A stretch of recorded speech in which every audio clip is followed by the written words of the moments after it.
કાશ્મીરમાં તમને કોણ ઓળખે? અને મોદી સાહેબે એ કે 70 વર્ષે 370 ની કલમ હટાડી દીધી, પણ હું પરણીને આવીને એને એ કે 20 વર્ષ થયા હજી વંડી પડી ગઈ, એનું પાણું તમારા કુટુંબે હટાવ્યો નથી. રોજ ટપીને હાલ્યા જાય ને ટપીને હાલ્યા આવે. આ તમે તમારું કરો. એક ભાઈ પોલીસ કસ્ટડીમાં હતો, એમાં એના ઓળખીતા નીકળ્યા, એને બારીએ જોયું, લે એલા કે તું અહીંયા? તો કે હા અહીંયા. કેમ? એ કે હું તો મહિનામાં 20-25 દી અહીં હોય. કે ભાઈ અહીં કેવી રીતે? એ કે મારી સગાઈ નહોતી થતી ને, એટલે કે પછી એના ગામમાં હું કે રોજ 2-3 કોથળી નાખી જાઉં, તો દિવસ ગામમાં કાઢી નાખું અને સાંજે એ કે અહીંથી નીકળું તો સાહેબ પકડી અને કસ્ટડીમાં પૂરી દે.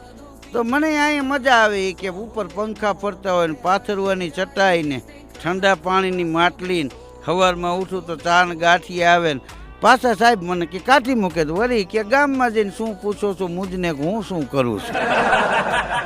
આ કસ્ટડીમાં એ કેમ આ જારીના કેટલા હળિયા છે ને મોટા, એ મને ખબર છે. બોલો.